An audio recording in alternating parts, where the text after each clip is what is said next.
Did you know, Celtics fans, for the first time since October of 23, the Celtics are not the odds-on favorite to win the NBA championship according to Vegas. Interesting, huh? Very. And they asked, that was Tim Bontemps there with Greenberg, why did that change? So I couldn't tell you why it changed, and today was it changed today, not last week after the OKC game. Whatever.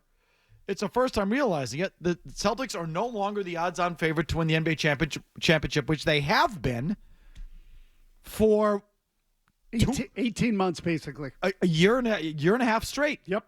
Interesting. Do you feel that's justified, Mazz? No, I don't. In fact, no, I still think the Celtics are the best team in the league.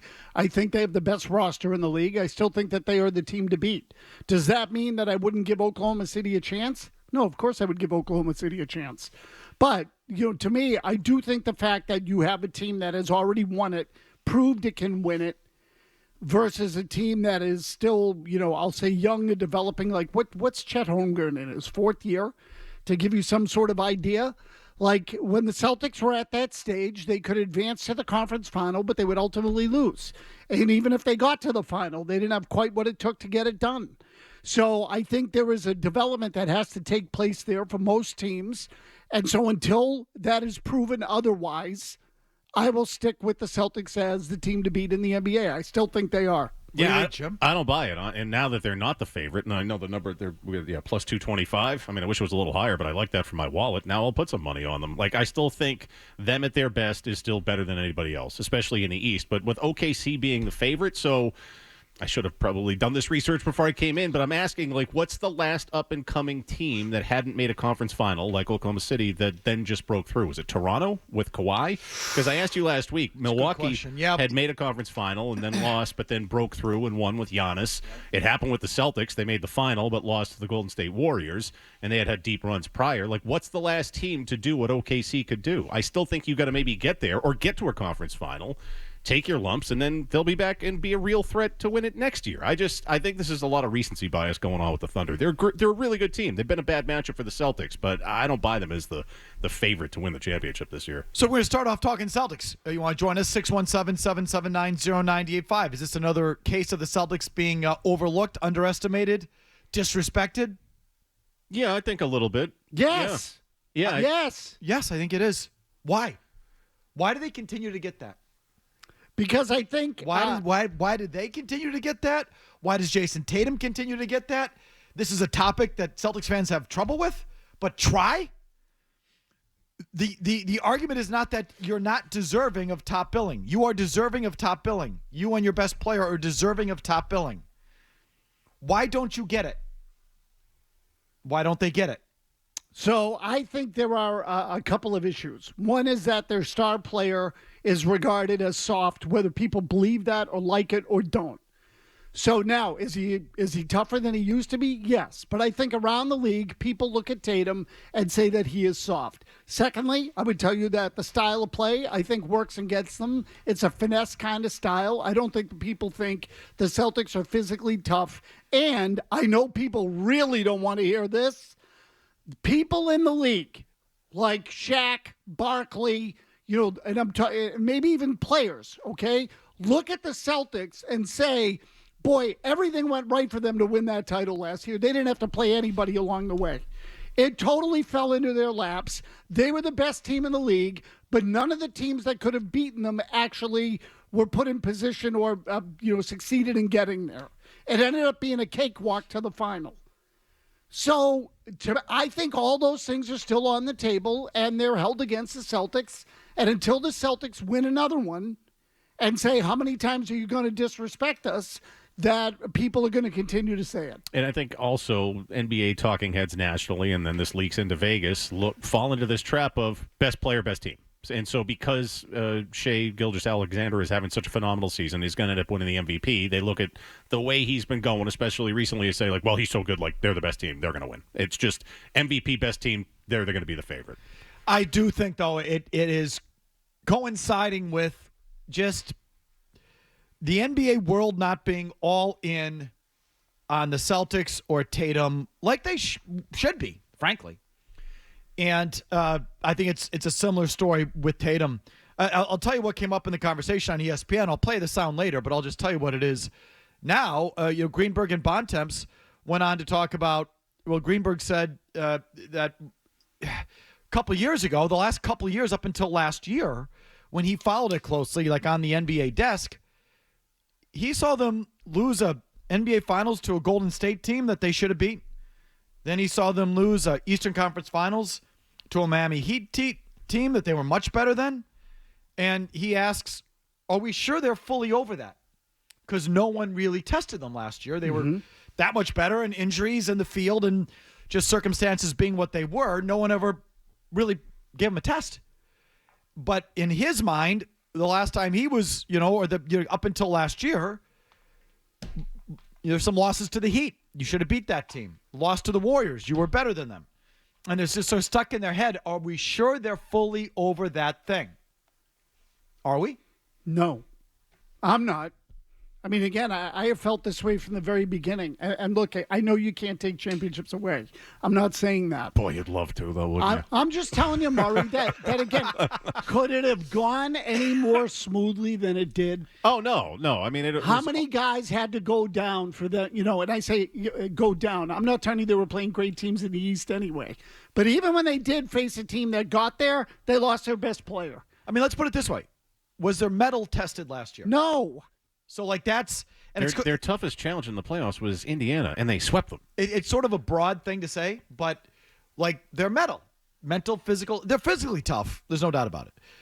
But, I mean, I don't know how you feel about Tatum. I think they're physically tough. I think their size, certainly on the perimeter, and I don't worry about their physical toughness. I don't.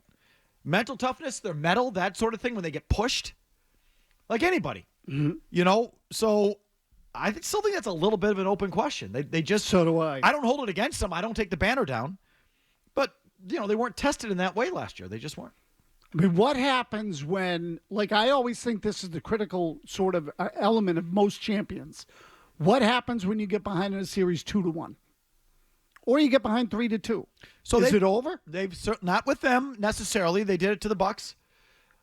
Middleton was down, so the Bucks were coming off their championship. There was a legit opponent, down 3-2 going into Milwaukee. So they've done it, okay? But they haven't done it and won a championship. They haven't done it and won a championship. That's right. I mean, weren't they up 2-1 on Golden State and lost the next 3? Yeah. And they were up 5 points with 4 minutes to go in game 4 that would have locked it up pretty much. And, so, I think those losses are still sitting there somewhere in the ether, where they haven't just, been pushed to the brink and come through for the championship. They were down 3-2 to Philadelphia, weren't they, too, in one of those years? Yeah. Sounds right. Yeah. But those are teams they should beat. I think all these teams they should have beaten. But anyway, that's sort of one thing that I wonder is still sort of lingering out there. And the other thing they asked was, are they going to shoot 53-pointers a game in the postseason? Because if they do that, we'll catch up to them. I'm fairly confident the 3-point attempts are going to come down when the game matters. The games matter. But if not, if that's really their path and they're really going to try and do that all the way through 4 rounds of the playoffs, then that will trip them up, and that would get me to fade the Celtics if they're really going to play that way when it matters most. Again, to me, all those things are in play.